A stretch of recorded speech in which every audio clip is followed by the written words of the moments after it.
샬롬, 소요리 문답 시즌2입니다. 24문에서 26문까지는 중보자 그리스도의 세 가지 직분을 차례대로 다루고 있는데요. 오늘 함께 보실 24문은 그 중에 첫 번째로 선지자 직분에 관한 문답입니다. 그럼 질문과 답을 보겠습니다. 질문은 이렇습니다. 그리스도께서 어떻게 선지자의 직분을 행하시나요? 이에 대한 답은 이렇지요.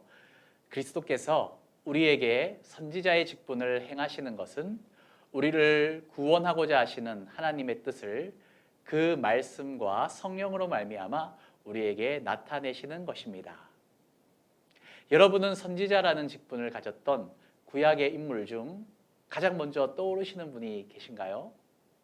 이사야, 예레미야, 에스겔, 또 선지서를 기록하진 않았지만 나단 선지자 등 각자 조금씩은 다르실 겁니다. 우리는 성경에 나타난 이러한 선지자분들의 이야기를 통해 그들이 하는 일들을 알아볼 수 있습니다. 구약의 선지자를 한 단어로 표현해 보라면 저는 대변인이라는 말이 떠오릅니다. 청와대에서는 대통령의 말을 언론과 대중에게 전달하는 대변인이 있지요.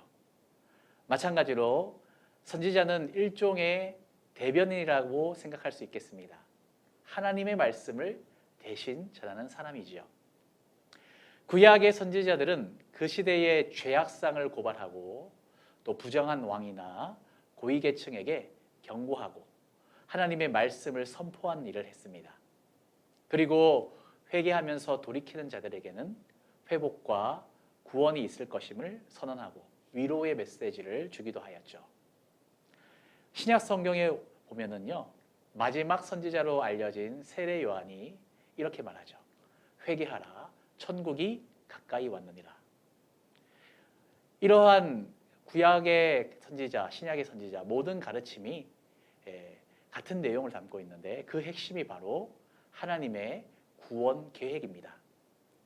선지자들을 통해서 나타내셨던 인간을 구원하고자 하시는 하나님의 뜻은 이제 신약에 오면 가장 큰 선지자이신 예수 그리스도를 통하여서 더욱 선명하게 드러나게 되는 것이죠. 신명기 18장 15절에서는요. 모세는 이스라엘 백성들에게 이렇게 말했습니다. 내 하나님 여호와께서 너희 가운데 내 형제 중에서 너를 위하여 나와 같은 선지자 하나를 일으키시리니 너희는 그의 말을 들을지니라. 모세와 같은 선지자 하나, 바로 그 선지자가 그리스도이신 것이죠. 사도 바울은 에베소서 2장 20절에서 말하기를 너희는 사도들과 선지자들의 터 위에 세우심을 입은 자라. 그리스도 예수께서 친히 모퉁이 돌이 되셨느니라 라고 말했습니다. 건축할 때 기초석들이 이 모퉁이 돌 위에 놓여지게 되는데 그것처럼 성경을 기록한 사도들과 선지자들은 그리스도라는 그러한 반석 위에 놓여지게 되었다는 것이죠. 결국 기초는 예수 그리스도께 있다는 것입니다. 바울은 골로새서 2장 3절에 그리스도 그분 안에 지혜와 지식의 모든 보화가 감추어져 있다라고 그렇게 말하고 있죠. 이제 모퉁이 돌 되신 그리스도께서 직접 오셔서 명료하고 완성된 가르치심을 주셨기에 더 이상의 새로운 메시지는 의미가 없다는 것입니다. 다른 선지자들과 또 그리스도 예수님의 메시지를 우리가 비교해서 살펴보면요. 궁극적인 내용은 동일합니다. 그러나 겉으로 드러난 전달 방식이 차이가 있고 또 그 메시지의 깊이에 차이가 있는 것이죠. 구약의 선지자들은 하나님께서 이렇게 말씀하셨다라고 그렇게 전달을 했다면 그리스도께서는 천국은 이런 곳이다라고 바로 설명을 하셨습니다. 구약의 선지자들이 예표했던 그리스도 그분이 직접 천국과 하나님의 뜻을 가르치셨기 때문에 이 탁월한 가르침을 대체할 수는 없는 것이죠. 하늘의 비밀을 다 알고 계신 하나님의 본체이신 그리스도께서 우리가 알기 쉽도록 그렇게 가르쳐 주셨던 것입니다. 그러자 예수님 시대에 이 가르침을 들은 많은 사람들이 듣고 깜짝 놀랐습니다. 우리가 이전에 이런 가르침을 들은 적이 있었던가? 저분은 대체 누구시기에 이렇게 말씀하시는가 하면서 말이죠. 예수님의 메시지는 구약의 선지자들이 외쳤던 것들의 그 본질적인 의미를 분명히 드러내시는 것이었습니다. 구약의 역사는 무엇이었으며 율법의 참 의미는 어떤 것인가? 성전은 무엇을 말하는 것이며 또 유대의 지도자들과 바리새인들이 범하고 있는 오류는 무엇인지, 예수님이 당하시는 고난의 의미는 무엇이며 앞으로 세계는 어떻게 되어질 것인지, 하나님의 백성은 세상에서 어떻게 살아야 하는지 그렇게 가르쳐 주셨습니다. 율법으로는 한계가 있었던 그러한 주제들을 권위 있고 탁월하게 가장 큰 선지자 되신 예수님께서 가르쳐 주셨던 것이죠.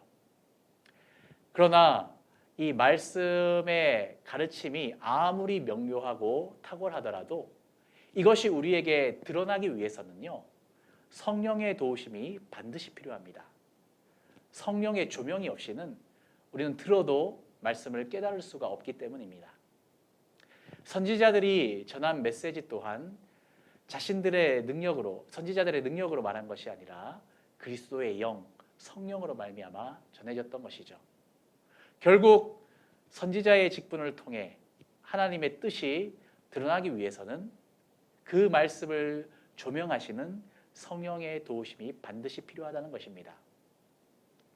오늘은 이렇게 중보자 되신 그리스도 예수님의 선지자 직분에 관하여서 살펴보았습니다.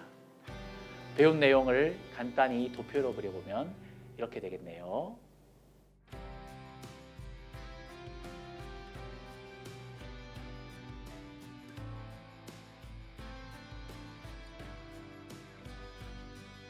잘 이해가 되시죠? 자, 이어지는 나머지 두 직분들도 잘 살펴보아서 예수 그리스도를 더욱 깊이 알고 또 그리스도를 아는 지식을 통하여서 신앙생활을 점검하고 항상 하나님을 향하여 바른 길을 걸어가는 우리 모두가 되기를 소망합니다. 그럼 다음 주에 뵙겠습니다. 감사합니다.